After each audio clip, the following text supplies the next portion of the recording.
Hello everyone, welcome back to Larissa real tech. This side Nitesh Maan. और आज आपने thumbnail और टाइटल देख लिया होगा।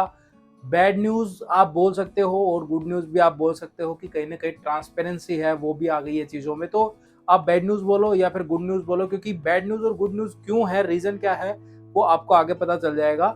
दूसरा एक बैड न्यूज़ और है कि कोई अपकमिंग अफोर्डेबल था वो जो है अब नहीं आ रहा है। तीसरी चीज़, मतलब आप सकता है चांसेस जो है वो बहुत ही लोअर हो गए हैं, मतलब ओनली 5% चांस बचे हैं कि वो आएगा, क्योंकि इंटरनल टीम्स के अंदर जो है चीजें चलने लग गई हैं कि वहां पे अब लग्जरी ही आएगा। ठीक है, तो दूसरा ये था। और तीसरी जो चीज है वो ये, तीसरा चलो दो बैड न्यूज बताइए, तो एक गुड न्यूज भी आपके साथ शेयर करूंगा कि एक अफोर्डेबल के अंदर जो है यूनिट आई हुई है। तो कोई भी पर्सन जो डायरेक्ट अलॉटमेंट के साथ यूनिट देख रहा है, इसका 40 to 45 50 तक बजट है, तो वो उस चीज के लिए वर्कआउट कर सकता है। 3 BHK की वो यूनिटें हैं। तो इस वीडियो को आपको लास्ट तक देखना है जिससे आपको ये सारी चीजें पता चल जाए। तो पहली वाली जो चीज है उसके बारे में बता देता हूँ, वो ये कि जो अफोर्डेबल के ऊपर मेंटेनेंस चार्जेस लगते हैं, मतलब काफी सारे लोगों के कुछ क्वेश्चंस भी हैं, वो भी मैं कवर अप करूंगा। तो जो मेंटेनेंस चार्जेस लगते हैं उसके बारे में पहले कोई भी क्लैरिटी नहीं थी, किसके रिगार्डिंग हमें मेंटेनेंस देना है, किसके रिगार्डिंग नहीं देना है। तो अब जो है गवर्नमेंट के ये जो है गवर्नमेंट ने क्लियर कर दिया है, चीजें क्लियर हो गई हैं कि किस चीज का आपको मेंटेनेंस देना है और किस चीज का बिल्डर को पे करना है। तो बिल्डर को क्या पे करना है और गुड न्यूज बैड न्यूज क्यों था, वो मैं फिर जब ये क्लियर हो जाएगा उसके बाद बताऊंगा। ठीक है, तो बिल्डर को किस चीज का देना है, बिल्डर को देना है सोसाइटी की रोड्स हैं, सोसाइटी के पार्क्स हैं, या फिर सोसाइटी के अंदर कोई उन्होंने डिस्पेंसरी बना रखी है, कोई भी मेडिकल फैसिलिटी वो है, या फिर सोसाइटी का बैकअप है, या फिर कॉमन एरिया की लाइट्स हैं, इलेक्ट्रिसिटी है, या मतलब जो जनरेटर खरीदते हैं, यानी डीसी जनरेटर जो खरीदा जाता है पावर बैकअप के लिए, उसका चार्ज है, या फिर आपका जो मतलब सोसाइटी के अंदर जो लाइट वगैरह होती है उसका चार्ज है। तो वो सारी चीजें हैं। और एक इसके अलावा लिफ्ट का जो एनुअल मेंटेनेंस है, तो ये सारी चीजें जो है वो बिल्डर वो करेगा, मतलब बिल्डर को ही पे करना पड़ेगा। चाहे इसके लिए जो भी चीजें आए, चाहे एक और चीज रह गई थी, वाटर सीवेज प्लांट है या फिर सीवरेज है, तो ये सारी चीजों का जो मेंटेनेंस है कॉमन एरिया वगैरह का, तो वो वही करेगा, यानी डेवलपर के एंड पे ही ये सारा खर्चा रहेगा। आपको क्या पे करना है, आपको पे करना है अपने फ्लैट का, मतलब आपके फ्लैट के अंदर जो भी चीजें रहेगी। 5 साल मेंटेनेंस फ्री रहेगा, उसके बाद आपको मेंटेनेंस पे करना है। तो 5 साल के बाद जो मतलब कि अंदर, मतलब रेडी टू मूव अफोर्डेबल जिनके पास है उनकी बात हो रही है, तो फ्लैट के अंदर जो भी चीजें आप करवाओगे तो वो आपके ऊपर ही लागू होगा। चाहे प्लम्बिंग है, चाहे इलेक्ट्रिसिटी की कोई प्रॉब्लम है, चाहे बल्ब खराब हो गया, चाहे कोई भी XYZ आपके फ्लैट के अंदर जो प्रॉब्लम है वो आपको पे करना पड़ेगा। दूसरा, आपके जो कॉमन एरिया की सफाई है, मतलब जैसे 8 फ्लैट है, उनके सामने का जो एरिया है 8 फ्लैट का, तो वो भी आपको पे करना पड़ेगा। इसके अलावा लिफ्ट का मेंटेनेंस जरूर बिल्डर करेगा, बट उसका जो इलेक्ट्रिसिटी है वो आपको ही देना होगा। इसके अलावा अगर आप डीसी जनरेटर की जो बात हो रही थी उसके लिए भी क्या सीन है भाई, जनरेटर का खर्चा जरूर बिल्डर देगा, बट उसका ऑयल का, उसके लिए जो भी वर्क फोर्स लगेगी या जो भी चीजें होंगी उसका उसका खर्चा आप ही को पे करना पड़ेगा। इसके अलावा और वाटर है, इलेक्ट्रिसिटी है, उसका भी चार्ज आपको ही देना पड़ेगा। इन शॉर्ट एक कहानी बता देता हूँ, ऐसा कोई भी चार्ज नहीं है जो आई थिंक अब तक किसी से लिया जा रहा हो एक्स्ट्रा।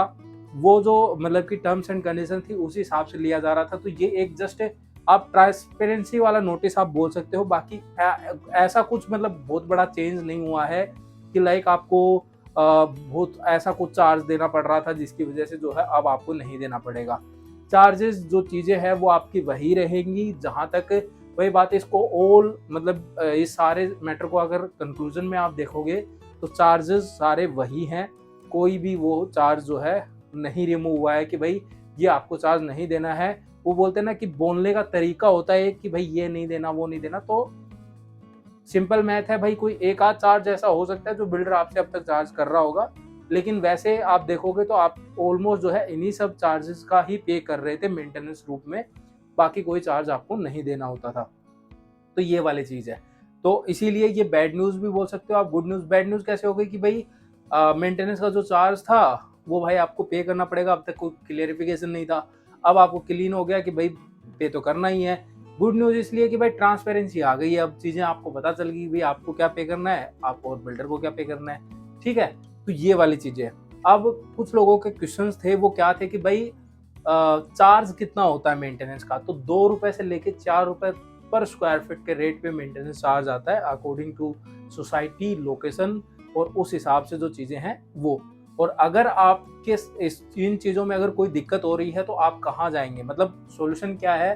अगर मतलब एक्स्ट्रा चार्ज हो रहा है या कुछ हो रहा है तो आप जो है RWA, और सबसे पहले तो आप वही बात है बिल्डर को ही कनेक्ट करो।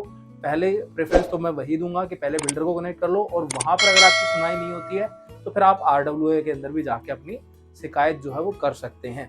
तो ये आपका मतलब कि सॉल्यूशन है। अगर आपके कोई एक्स्ट्रा चार्ज लग रहे हैं या कोई मतलब चार्जेस एक्सीड होके चीजें लग रही हैं तो उस केस में आप ये कर सकते हो। तो पहली तो ये थी न्यूज। और अभी अगर इसके अंदर कुछ रह भी गया होगा तो आप जो है कॉल करके या फिर व्हाट्सएप करके पता कर लेना, या आप कमेंट कर देना यार, मैं कमेंट का रिप्लाई कर दूंगा, वो सबसे इजी रहेगा आपके लिए। तो कमेंट में पूछ लेना आपके जो भी क्वेश्चन हो, तो मैं वहां पे रिप्लाई कर दूंगा इसके रिगार्डिंग स्पेशली। ठीक है। अब दूसरा बैड न्यूज क्या थी, वो ये है कि भाई सेक्टर 78 के अंदर एक अफोर्डेबल आने वाला था ट्रू हैबिटेट का, उसका लाइसेंस भी आ चुका था। बट अब जो है इंटरनली चीजें जो है कुछ सुनने में आ रही हैं, वो ये कि वो जो अफोर्डेबल का लाइसेंस था वो कन्वर्ट करवा सकते हैं लग्जरी के अंदर। वहां पे पहले ये था कि लो राइज लग्जरी या हाई राइज लग्जरी के साथ अफोर्डेबल आएगा, या फिर लग्जरी लो राइज आएंगे और मतलब भाई अफोर्डेबल आएगा, तो ये वाले चांसेस थे। बट अब सुनने में आ रहा है कि मोस्ट प्रोबेबली वहां पर सिर्फ लग्जरी ही लाया जाएगा, मतलब लग्जरी की ही डेवलपमेंट वहां पर आ सकती है। तो ये वाली अपडेट है। तो अगेन अगर कोई 78 के लिए स्पेशली बैठा था तो मैं आपको कहूंगा कि आप कहीं और अपनी वर्किंग स्टार्ट कर दो, क्योंकि चांसेस जो है वेरी लेस हो चुके हैं, बहुत ही कम चांस हो गए हैं कि वहां पर अब वो अफोर्डेबल लेके आए, तो वो लग्जरी की तरफ मूव करने की कोशिश कर रहे हैं आप। तो भाई अगर वहाँ की कोई चीज़ देख रहे थे तो अगेन जैसे कि 79 के अंदर यूनिट आई थी तो उस टाइम वहाँ पे ट्राई कर लेते तो वो चीज़ भी अच्छी थी। अब जो है यहाँ पे ये चांसेस जो है आपके ख़त्म होते हुए नज़र आ रहे हैं। तो 78 वाला जो अफोर्डेबल है वो मुश्किल है, नहीं आएगा। ठीक है। तो मतलब मैं क्लियरली नहीं कह रहा हूँ कि नहीं आएगा, मैं क्योंकि चांसेस हाई हो गए हैं कि नहीं आएगा, तो इसीलिए बोल रहा हूँ कि नहीं आएगा। बाकी तो भाई फ्यूचर के अंदर आएगा नहीं आएगा वो देख ही लेंगे। इसके अलावा इस मंथ के अंदर कुछ अपकमिंग अफोर्डेबल, इस मंथ के अंदर 2 अफोर्डेबल आ सकते हैं सोना के साइड ही, तो उसके चांसेस ज़्यादा हैं, एक सोना में और एक गुड़गांव के अंदर RF वाला। ये 2 अफोर्डेबल हैं, ये जो हैं इनका रेरा आ सकता है और ये लाइव हो सकते हैं इस मंथ के एंड से पहले पहले। तो ये 2 अफोर्डेबल है। इसके अलावा एक जो गुड न्यूज़ थी वो सुन लीजिए, यूनिट्स आई हुई हैं डायरेक्ट अलॉटमेंट की।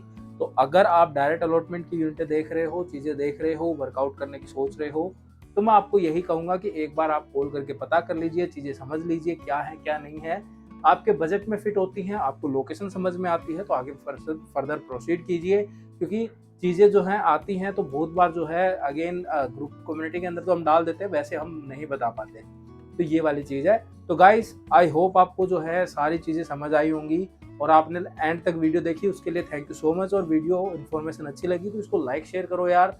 चैनल पर पहली बार आए हो तो चैनल को सब्सक्राइब कर लीजिए, साथ में बेल आइकन को दबाओ। और नंबर आपकी स्क्रीन पर बार बार आ रहे हैं, कोई भी चीज़ के लिए पता करना है, चीज़ें समझ नहीं आ रही हैं तो कॉल करके पता कर लो। ये प्रॉपर्टी है, मतलब ये प्रॉपर्टीज हैं या फिर गुड़गांव की कोई अनदर प्रॉपर्टी भी है यार, चाहे लग्जरी है चाहे कमर्शियल है, व्हाटएवर, जहां पर भी आप रियल एस्टेट में इन्वेस्ट करना चाह रहे हो तो उसके लिए आप चेकआउट कर सकते हो। इसके अलावा एक जाते जाते न्यूज और दे देता हूँ, आशियाना अमारा का भी रेरा आ चुका है, सैंपल फ्लैट ओपन हो गया है, विजिट करके देख सकते हो। तो वो वाला अगर आप वेट कर रहे थे, क्योंकि बहुत सारे लोग पहले पूछ रहे थे कि इसका फेज 3 कब आएगा, तो फेज 3 जो है उसका लॉन्च हो गया है 3 BHK के 2 लेआउटों के साथ। तो अपना उसके अंदर वर्कआउट कर लो, इमीडिएटली करो वहां तो वर्कआउट, क्योंकि लिमिटेड यूनिट्स आती हैं तो वो मिलती नहीं है। ठीक है। तो गाइज बस वीडियो को यहीं समाप्त कर लेते हैं, क्योंकि आई थिंक आपकी वीडियो भी थोड़ी सी लंबी हो गई होगी। तो अगर वीडियो इन्फॉर्मेटिव लगी तो फिर से एक बार रिक्वेस्ट कर रहा हूँ, लाइक और शेयर करो और चैनल को सब्सक्राइब कर लो, जिससे हमें मोटिवेशन मिलता है और अच्छा कंटेंट आपके लिए फ्यूचर में भी लेकर आते रहेंगे। तो वीडियो को यहीं समाप्त करते हैं और मिलते हैं कोई नेक्स्ट वीडियो में कोई नई इन्फॉर्मेशन के साथ, या फिर किसी नए प्रोजेक्ट के साथ, या फिर किसी प्रोजेक्ट की कंस्ट्रक्शन अपडेट के साथ। तब तक के लिए गुड बाय।